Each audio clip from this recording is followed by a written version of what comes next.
Hello बच्चों, आज हम इस वीडियो में वेतान पुस्तक का पहला पाठ सिल्वर वेडिंग करेंगे, जिसके लेखक हैं मनोहर श्याम जोशी। आइए अब देखते हैं सिल्वर वेडिंग पाठ का सारांश। कहानी शुरू करते हैं। यह मनोहर श्याम जोशी की एक लंबी कहानी है। ये अन्य रचनाओं में इसमें कुछ अलग दिखाई देती है। आधुनिकता की ओर बढ़ता हमारा समाज एक ओर कई नई उपलब्धियों को समेटे हुए है, तो दूसरी ओर मनुष्य को मनुष्य बनाए रखने वाले मूल्य कहीं घिसते चले गए हैं। जो हुआ होगा और समहाउ इम्प्रॉपर के दो जुमले इस कहानी के बीच वाक्य हैं। जो हुआ होगा यथास्थितिवाद, यानी कि जैसी परिस्थिति है उसी परिस्थिति के अनुसार ज्यों का त्यों स्वीकार कर लेने का भाव है। तो समहाउ इम्प्रॉपर में एक अनिर्णय की कि किसी भी निर्णय पर ना जानो की स्थिति भी है। ये दोनों ही भाव इस कहानी के मुख्य चरित्र यशोधर बाबू के भीतर के द्वंद्व है। द्वंद्व या फिर भीतर की जो उधेड़ बूंद लगी रहती है उनके अंदर, उसको दर्शाते हैं। वे स्थितियों का जिम्मेदार किसी व्यक्ति को नहीं ठहराते, वे स्वयं अनिर्णय की स्थिति में हैं। तो कहानी शुरू होती है। दफ्तर में सेक्शन अफसर यशोधर बाबू जब आखिरी फाइल का काम पूरा किया तो वे दफ्तर की घड़ी में 5:25 हुए थे। वे अपनी घड़ी सुबह शाम रेडियो समाचारों से मिलाते हैं, इसीलिए वे दफ्तर की घड़ी को सुस्त बताते यानी कि धीमी चलती हुई बताते हैं। इसके कारण अधीनस्थ यानी उनके नीचे काम करने वाले को भी 5 बजे के बाद भी रुकना पड़ता था। वापसी के समय वे किशनदा को ही इस परंपरा का निर्वाह करते हैं, जिसमें जूनियरों से हल्का मजाक किया जाता है। अब यशोधर बापू के दफ्तर में एक नया असिस्टेंट यानी उनके नीचे जो उनका अधीन काम करने वाला चड्ढा की चौड़ी मोहरी वाली पतलून यानी जिसे बेल बॉटम कहते हैं, पतलून और ऊंची एडी वाले जूते पंत जी को समहाउ इम्प्रॉपर मालूम होते हैं। उससे थोड़ी बदतमीजीपूर्ण व्यवहार करते हुए वे पंत जी को चूने दाने का हाल पूछा। चूने दाने यानी कि उनकी जो घड़ी थी उसके बारे में पूछा। पंत जी ने जैसे जवाब दिया, फिर चड्ढा ने पंत जी की कला यानी उसके हाथ को थाम लिया और कहा कि यह बहुत पुरानी है, अब तो डिजिटल जापानी घड़ी ले लो, सस्ती मिल जाती है। पंत जी उसे बताते हैं कि यह घड़ी उन्हें शादी में मिली है। यह घड़ी भी उनकी तरह ही पुरानी हो गई है, अभी तक यह सही समय बता रही है। कहने का अर्थ यह है कि वो जो घड़ी मिली थी जिसे असिस्टेंट चड्ढा उन्हें चूहेदान कह रहा था, उनकी शादी के टाइम की घड़ी थी। इस तरह जवाब देने के बाद एक हाथ बढ़ाने की परंपरा पंत जी ने अल्मोड़ा के रैमजे स्कूल से सीखी थी। रैमजे स्कूल जहाँ पर उन्होंने अपनी पढ़ाई की थी। ऐसी परंपरा किशनदा के क्वार्टर में भी थी, जहाँ यशोधर जी को शरण मिली थी। किशनदा कुंवारे थे यानी उन्होंने मैरिज नहीं की थी और पहाड़ी लड़कों को आश्रय देते थे, यानी जितने भी अल्मोड़ा से आते थे नौकरी के लिए दिल्ली में, तो सभी को किशनदा अपने यहाँ आश्रय देते थे, अपने आश्रय देते थे। पंत जी जब दिल्ली आए थे तो उनकी उम्र सरकारी नौकरी के लिए कम थी, यानी कि 18 ईयर के नहीं हुए थे। उससे पहले वो वहाँ पर नौकरी की तलाश में आ गए थे। तब किशनदा ने उसे मैस का रसोइया बनाकर रख लिया, यानी कि जितने व्यक्ति किशनदा के पास रहते थे उनका खाना यशोधर बाबू समय बनाते थे। लेकिन उन्होंने ये काम फ्री में नहीं करवाया था। यशोधर जो कपड़े बनवाने व पैसा भेजने के लिए 50 रुपए दिए थे, ताकि ये लग जाए कि मैं नौकरी कर रहा हूँ। इस तरह की स्मृतियां यानी यादों में खो जाते थे। तभी चड्ढा की आवाज से वे जागृत यानी जाग जाते हैं और मेनन द्वारा शादी के संबंध में पूछे गए सवाल का जवाब देते हुए कहने लगे थे, now let me see, I was married on 6 February 1947, यानी कि उनकी शादी 6 फरवरी 1947 में हुई थी। मेनन ने उन्हें सिल्वर वेडिंग की बधाई दी। सिल्वर वेडिंग यानी कि शादी की 25वीं सालगिरह की बधाई दी कि उसी दिन उनकी शादी की पूरे 25 साल हो गए थे। तो आप 47 में प्लस कर लो 25, तो उसके बाद उसकी सिल्वर वेडिंग की जो दिन वो याद पता चल जाता है। यशोधर खुश होते हुए झेपे यानी थोड़े शर्मा जाते हैं और शर्माते हुए खुश हुए। फिर भी वे इन सब बातों को अंग्रेजों के चोचले, यानी कि कहते भी अंग्रेज तो चले गए लेकिन अपनी पूंछ यहाँ पर छोड़ गए, यानी कि अंग्रेज तो चले गए हैं लेकिन अपनी जो आदतें थी उनको यहाँ छोड़ गए हैं। किंतु चड्ढा उनसे चाय, मट्ठी व लड्डू की मांग करते हैं, यानी पार्टी मांगते हैं। तो यशोधर जी 10 रुपए का नोट चाय के लिए देते हैं। आपको बड़ी हंसी आ रही होगी कि 10 रुपए का, क्योंकि 10 रुपए में सिर्फ बहुत सामान आ जाता था, परंतु उन्हें यह समहाउ इम्प्रॉपर यानी कुछ अच्छा नहीं लग रहा था। अतः सार सेक्शन के आग्रह पर कि सारा सेक्शन के जितने ऑफिसर थे सभी ने जब रिक्वेस्ट की तो चाय पार्टी में शरीक नहीं होते, बल्कि पैसे देकर वो चले जाते हैं। चड्ढा के जोर देने पर वो 20 रुपए और देते हैं, किंतु आयोजन में यानी कि पार्टी में शामिल नहीं होते। उनके साथ बैठकर चाय पानी और गपाष्टक यानी कि फिजूल की बातों में वो अपना वक्त बर्बाद नहीं करते थे। उनकी परंपरा के विरोध था। यशोधर बाबू ने इधर रोज बिड़ला मंदिर जाने और उसके उद्यान में बैठकर प्रवचन सुनने या स्वयं ही प्रभु का ध्यान लगाने की नई रीति अपनाई थी। यानी कि वो समय पर नहीं पहुंचते, छुट्टी तो 5:30 जो हो जाती थी, लेकिन वो समय पर स्कूल नहीं पहुंचते थे। कारण क्या था कि वो उनकी पत्नी और बच्चे अब उनकी सी बातों से नाराज रहते थे, क्योंकि वे बुजुर्ग नहीं हुए थे, क्योंकि पहले के समय शादी जल्दी कर दी जाती थी। तो हो सकता है कि यशोधर बाबू की उम्र 40-45 के आसपास हो गई, तो उनके बच्चे और पत्नी को बूढ़ा नहीं मानते थे, लेकिन वो अपने आप को स्वयं बूढ़ा मानने लगे थे। तो बिड़ला मंदिर से उठकर वे पहाड़गंज जाते और घर के लिए साग सब्जी लाते, समय मिलने वालों से मिलते और घर पर 8 बजे से पहले नहीं पहुंचते थे। उनका डेली का रूटीन हो गया था। आज यशोधर जब बिड़ला मंदिर जा रहे थे तो उनकी नजर किसनदा के 3 बेडरूम वाले क्वार्टर पर पड़ी। अब वहाँ 6 मंजिल वाला मकान बन गया था। किशनदा जो है उनके वही हम कह सकते आदर्श पात्र थे। उन्हें बहुमंजिली इमारतें अच्छी नहीं लग रही थी। यही कारण है कि उन्हें उनके पद के अनुकूल यानी कि जो उनकी पोस्ट थी उस पोस्ट के अनुसार एंड्रयूगंज लक्ष्मीबाई नगर पर D2 टाइप अच्छे क्वार्टर मिलने का ऑफर भी स्वीकार नहीं किया था और ये सभी यहीं बसे रहना चाहते हैं। जब उनका क्वार्टर टूटने लगा तब उन्होंने शेष क्वार्टर में से एक अपने नाम अलॉट यानी अपने नाम करवा लिया था। वे किशनदा की स्मृति के लिए यही रहना चाहते, यानी किशनदा को याद करते रहना चाहते थे। इसीलिए उन्होंने लक्ष्मी नगर पर नहीं गए, बल्कि वो वहीं पर रह जाते हैं। पिछले कई वर्षों से यशोधर बाबू को का अपनी पत्नी व बच्चों के साथ हर छोटी बड़ी बात पर मतभेद होने लगा था, यानी कि जनरेशन गैप आ गया था और जनरेशन गैप आने के कारण पति पत्नी में और बच्चों में झगड़ा हो रहा था और पत्नी पति का साथ न देकर बच्चों का साथ देती थी। इसी वजह से वे घर जल्दी नहीं लौटते थे, क्योंकि छोटी छोटी बातों में बच्चों के साथ झगड़ा होता था। जो बच्चों को समझाना चाहते थे बच्चे उनकी सुनते नहीं थे। तो उनका जो बड़ा लड़का था वो एक उस समय की प्रमुख विज्ञापन संस्था की जो कंपनी थी उसमें काम करने लगा था। तो यशोधर बाबू को यह बात समहाउ यानी अच्छी नहीं लगी, क्योंकि वे कंपनी शुरू में ही उसे 1,500 प्रति माह यानी उस समय 1,500 रुपये पर मंथ वो सैलरी देती थी।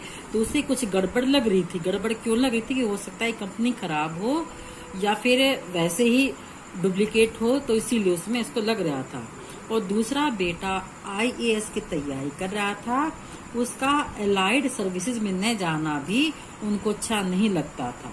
तीसरा बेटा स्कॉलरशिप लेकर अमेरिका चला गया था और उनकी इकलौती जो बेटी थी वो शादी से इनकार करती थी। यानी कहने का अनुसार है कि चारों बच्चे अपने मनमानी कर रहे थे और पत्नी भी उनका साथ दे रही थी। और जब यशोधर बाबू बेटी से शादी करने की बात करते कि शादी की उम्र की शादी कर लो, तो वह भी डॉक्टर की उच्चतम शिक्षा प्राप्त करने के लिए अपने भाई के पास अमेरिका जाने की धमकी देती है। वे कपड़े भी ऐसे नए फैशन के अनुसार डालते थे, तो ये सभी बातें यशोधर बाबू को अच्छी नहीं लगती थी। हाँ, वे अपने बच्चों की तरक्की से, यानी कि उसके बच्चे जो तरक्की कर रहे थे उस पर खुश थे, परंतु उसके साथ वे सामंजस्य यानी तालमेल नहीं बिठा पा रहे थे, क्योंकि वो बच्चे अपने मनमानी कर रहे थे। यशोधर बाबू चाह रहे थे कि उनके बच्चे उनके अनुसार चलें। अब आगे, यशोधर बाबू की पत्नी संस्कारों से आधुनिक नहीं है, यानी कि जो उसके संस्कार आधुनिक नहीं है, लेकिन वह बच्चों के दबाव में उनके साथ मॉडर्न बन जाती, यानी कि जैसे बच्चे ड्रेस डालने के लिए कहते थे वैसे ड्रेस डालती थी, क्योंकि शादी के समय उसे संयुक्त यानी ज्वाइंट परिवार में दबाव झेलना पड़ रहा था और अपनी सारी इच्छाएं, जो उसकी दबी हुई इच्छाएं थी, अब बच्चों के माध्यम से पूरी कर रही थी। तो यशोधर जी ने उसे आचार व्यवहार के बंधनों में बांध रखा था, यानी कि जो घर की परंपराएं थी, रीति रिवाज से संस्कार थे, उन्हीं के अनुसार चलने की बात कर रही थी। अब वह बच्चों का पक्ष लेती है तथा खुद भी सहूलियत के हिसाब से यशोधर की बातें मानने की बात कहती है, लेकिन यशोधर बाबू नहीं मानते और यशोधर ने साल बुढ़िया यानी कि चालाक बुढ़िया, चटाई का लहंगा यानी कि चटाई का लहंगा हम कह सकते हैं एक तरह से कि नाच न जाने आंगन टेढ़ा की भी कुछ आता जाता नहीं, उसके अनुसार अपने आप को बदल लेना। बूढ़ी मुंह मुहासे लोग करे तमाशे की बूढ़ी घोड़ी लाल लगाम, एक तरह की कहावत है ये। तो ये कहकर उसका विरोध करते थे, मजाक उड़ाते थे, परंतु वे खुद ही तमाशा बनकर रह गए थे, यानी कि बच्चे और पत्नी तो अलग चल रहे थे और किशनदाह अपनी परंपराओं को, अपने रीति रिवाजों, अपने संस्कार को लेकर आगे बढ़ रहे थे। किशनदाह के क्वार्टर के सामने खड़े होकर सोचते हैं वे शादी न करके पूरा जीवन समाज को समर्पित कर देते हैं तथा अच्छा होता। वो सोचते कि अगर मैं भी शादी नहीं करता तो किशनदाह की तरह रहता तो कितना अच्छा रहता। लेकिन यशोधर जी ने फिर दोबारा सोचा कि यशोधर की किशनदाह का बुढ़ापा कभी, तमाम साथियों ने मकान ले लिए थे, रिटायरमेंट के बाद किसी ने भी उन्हें अपने पास रखने की पेशकश नहीं की थी। स्वयं यशोधर भी यह पेशकश नहीं कर पाए क्योंकि वे शादीशुदा थे, इसीलिए किशनदाह कुछ समय किराए के मकान में रहे और फिर अपने गांव लौट गए थे। साल भर बाद उनकी मृत्यु हो गई, उन्हें कोई बीमारी भी नहीं हुई थी। यशोधर को इसका कारण भी पता नहीं था क्योंकि वो छोड़कर चले गए थे। वे किशनदाह की यह बात याद रखते थे कि जिम्मेदारी पड़ने पर हर व्यक्ति समझदार हो जाता है। वे मन ही मन स्वीकार करते हैं कि दुनियादारी में उनके बीवी बच्चे अधिक सुलझे, यानी कि बच्चे और पत्नी जो है समय के अनुसार चल रही हैं, परंतु वे अपने सिद्धांत नहीं छोड़ सकते थे, यानी कि जो उनके नियम थे, कानून बना रखे थे, उनको नहीं छोड़ पा रहे थे। वे मकान भी नहीं लेंगे।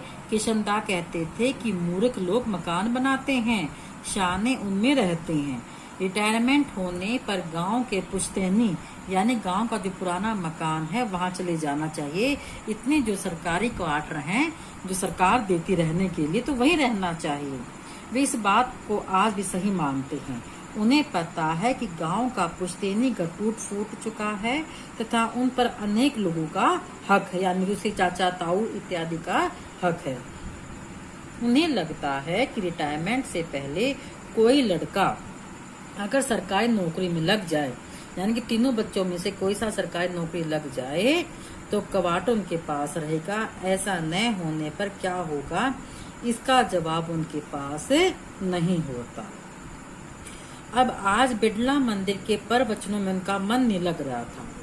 उम्र ढलने के साथ किशनदाह की तरह रोज मंदिर जाने, संध्या पूजन यानी कि शाम की पूजा करने और गीता प्रेस गोरखपुर की किताबें पढ़ने का यत्न करने लगे।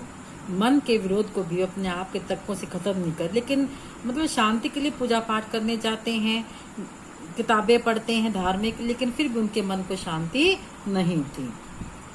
गीता के पाठ में जनार्दन यानी कि विष्णु का एक नाम है, तो शब्द सुनने जीजा जनार्दन जोशी की याद आए कि जनार्दन शब्द आया होगा, तो उन्हें अपने जो इकलौते जीजा जनार्दन जोशी की याद आई। उनकी चिट्ठी से पता चला कि वे बीमार हैं।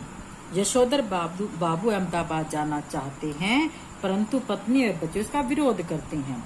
यशोधर खुशी गम के हर मौके पर रिश्तेदारों के यहाँ जाना जरूरी समझते हैं, लेकिन बच्चे उसे फिजूल खर्ची मानते हैं और वहाँ जाने के लिए मना करते हैं। तो अपने कमाऊ बेटे से कह देते हैं कि आपको बुआ के पास भेजने के लिए पैसे तो मैं नहीं दूंगा, यानी कि उनका बेटा अपने रिश्तेदारों से मिलना नहीं चाहता। तब यशोधर बाबू की पत्नी का कहना है कि उन्होंने बचपन में कुछ नहीं देखा। माँ के मरने के बाद विधवा बुआ ने यशोधर को पाला पोसा था। मैट्रिक पास करके दिल्ली में किशनदा के पास रहे। वे भी कुंवारे थे तथा उन्हें भी कुछ नहीं पता था, अतः वे नए परिवर्तन के वाकिफ नहीं थे। उन्हें धार्मिक प्रवचन सुनते हुए भी पारिवारिक चिंतन में डूबा रहना अच्छा नहीं लगा। ध्यान लगाने का कार्य रिटायरमेंट के बाद ठीक रहता है।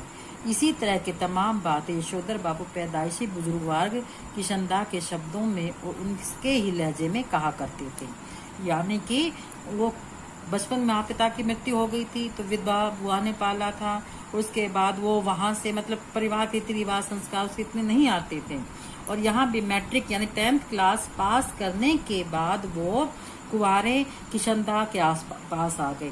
तो इसलिए घर परिवार की जो जिम्मेदारियां थी, घर परिवार के जो रिश्ते नाते उसके बारे में वो नहीं जानता था। हाँ, जो उसने देखता आया था वही करता आ रहा था। जब तक किशनदा दिल्ली में रहे तब तक यशोधर बाबू उनके पट शिष्य यानी सबसे खास स्टूडेंट बनकर रहे, तो उत्साही कार्यकर्ता की भूमिका पूरी निष्ठा से निभाई। उनके जाने के बाद घर में होली गवाना, रामलीला के लिए क्वार्टर का एक कमरा देना, जन्यू पूजन जो अल्मोड़ा की एक थोड़ी सी परंपरा कह सकते हैं, जो नए बच्चे के जन्म के संस्कार इत्यादि होते हैं के दिन सब कुमाइनियों के जनेऊ बदलने के लिए घर बुलाना और कार्य व पत्नी के बच्चों के विरोध के बावजूद करते थे, यानी कि पत्नी और बच्चे नहीं चाहते थे कि वो संस्कार करें, सारे जो रीति रिवाज को जो पहाड़ियों के कुमाइयों के रीति रिवाज यहाँ पर करें, लेकिन वो नहीं मानते थे, अपने अनुसार चल रहे थे। इसीलिए बच्चे उनसे दूर रहते थे और यही कारण था कि बच्चे उनसे सलाह भी नहीं लेते थे और वो उपेक्षित बनकर रह जाते हैं। पर वचन सुनने के बाद यशोधर बाबू सब्जी मंडी गए।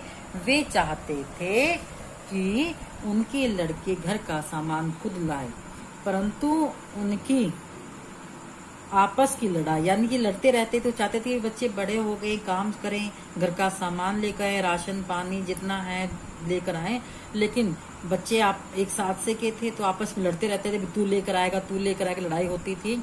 तो बच्चों की लड़ाई को देखकर यशोधर बाबू ने उनसे काम कहना ही बंद कर दिया और स्वयं घर का सारा सामान लाने लगे थे। अब बच्चे चाहते थे कि वे कामों के लिए नौकर रख लें, कि बच्चों को शर्म भी आ रही थी कि क्योंकि रास्ते में कोई ना कोई मिल जाता, उनके बच्चों से कोई ना कोई ये कह देता कि तुम्हारे पिताजी वहाँ देखे थे, सामान ला रहे थे, फलाना इत्यादि कहते थे, तो बच्चों को शर्म सी महसूस होती। तो वो चाहते थे कि घर का काम स्वयं न करके एक नौकर रखा जाए, लेकिन यशोधर बाबू को ये सब कुछ अच्छा नहीं लग रहा था।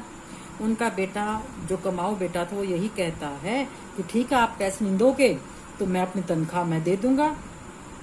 लेकिन फिर उसने सोचा कि ठीक है, अब कि बेटा जो एक ज्वाइंट अकाउंट यानी कि बाप बेटे का अकाउंट नहीं खुलवा सकता था, और ऊपर से धौंस जमा रहा है कि मैं पैसे कमा रहा हूँ, और घर में जितना भी तमाम परिवर्तन थे वो अपने पैसे उसी में खर्च कर रहे थे। सभी ऐशो आराम का सामान वो लड़का लाकर रख रहा था, यानी कि क्वार्टर तो था यशोधर बाबू का और हक सारा उसने के बेटे ने ही जमा लिया था एक तरह से। अब आगे की सब्जी लेकर जैसे क्वार्टर पर पहुंचे तो वहां एक तख्ती पर लिखा था वाई.डी. पंत। उन्हें पहले घर से आने का धोखा हुआ, क्योंकि घर के बाहर बहुत सारी एक कार थी, कुछ स्कूटर मोटरसाइकिल थी और लोग आ जा रहे थे। बाहर बरामदे में रंगीन कागजों की झालरें व गुब्बारे लटके रहे थे, यानी कि पूरा घर डेकोरेट किया हुआ था। तो डेकोरेशन देखकर उन्हें लगा कि शायद मैं किसी दूसरे के घर में आ गया हूँ। तो उन्होंने अपने बेटे को कार में बैठे किसी साहब से हाथ मिलाते देखा था। उनकी समझ में कुछ नहीं आ रहा था। उन्होंने अपनी पत्नी व बेटी को बरामदे में खड़ा देखा, जो कुछ मैम साहबों से यानी कुछ स्त्रियों से बात कर रही थी, उनसे विदा कर रही थी। लड़की जीन्स व बगैर बाहों का यानी स्लीवलेस टॉप पहनी हुई थी। पत्नी ने होठों पर लाली यानी लिपस्टिक लगा रखी थी, बालों में खिजाब लगाया था। खिजाब यानी कि परफ्यूम लगा रखा था, या कह सकते बालों को उसने अच्छी तरह से वो कर रखा था, डेकोरेट कर रखा था। तब यशोधर को यह सब समहाउ प्रॉपर लगता था। तो यशोधर चुपचाप घर पहुंचे तो बड़े लड़के ने देर से आने का उलाहना दिया, क्योंकि उन्होंने कभी बताया तो नहीं कि भाई हम पार्टी वार्टी दे रही हैं, बाप बेटों की बात ही नहीं हो रही थी। लेकिन बच्चे की बात को सुनकर यशोधर ने थोड़ा सा शर्मा कर देते हैं पूछा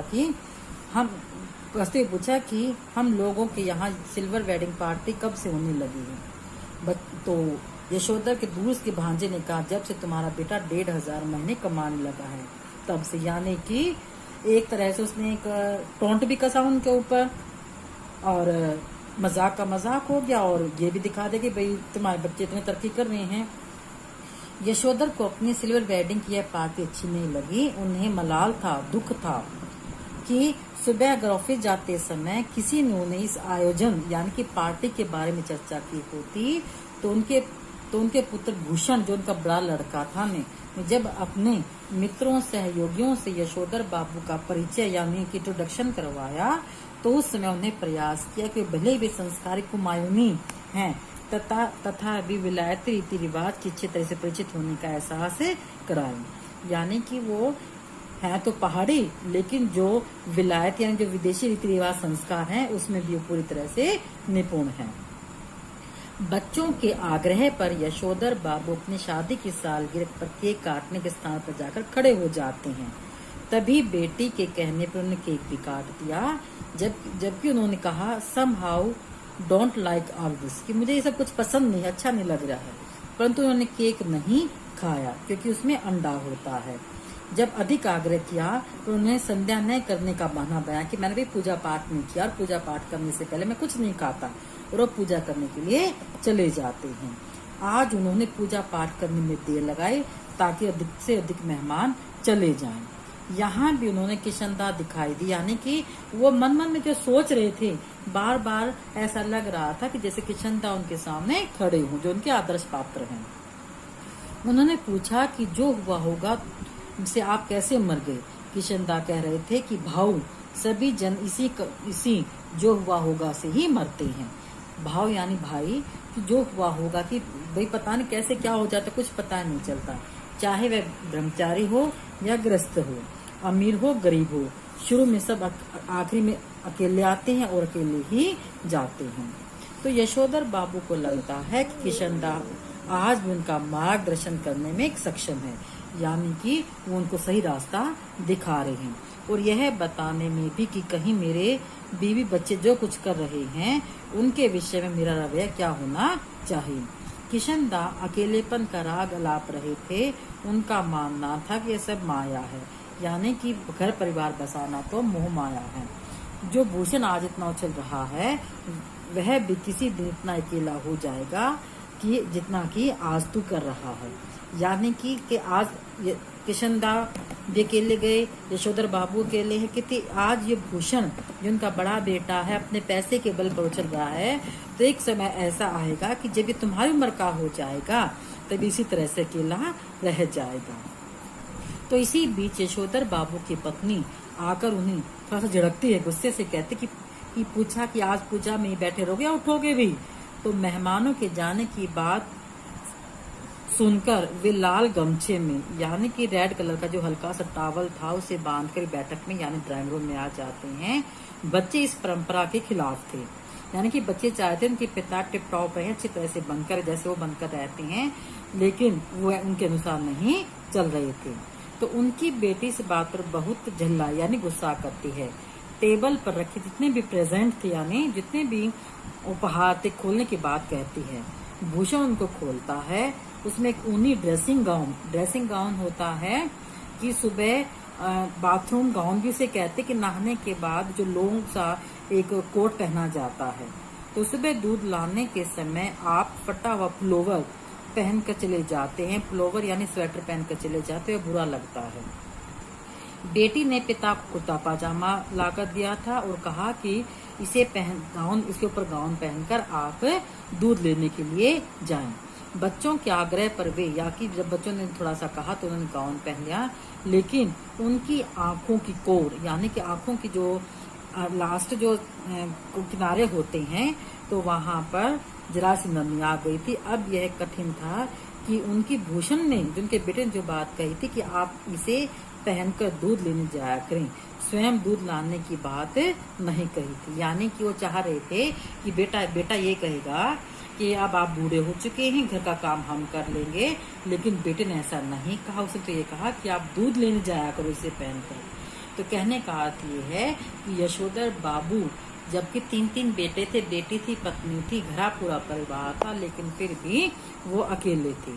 तो इस पाठ में हम कह सकते हैं कि एक तरह से 2 पीढ़ियों का अंतराल, जो गैप है, जनरेशन गैप जिसे हम कहते हैं, वो स्पष्ट दिखाई देता है कि आदमी तरक्की बहुत अधिक कर लेता है, लेकिन तरक्की करने के बावजूद भी जो है आदमी अकेला ही रह जाता है।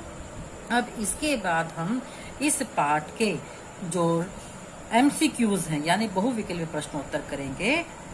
तो ये आपको सिल्वर वेडिंग पाठ के जो महत्वपूर्ण बिंदु हैं मैंने समझा दिए हैं, और अब आप ये पाठ पढ़ेंगे और पढ़ने के बाद सिल्वर वेडिंग पाठ के बहुविकल्पीय प्रश्नोत्तर छाटेंगे। आशा है कि आपको ये पाठ अच्छी तरह से समझ आ गया होगा। धन्यवाद।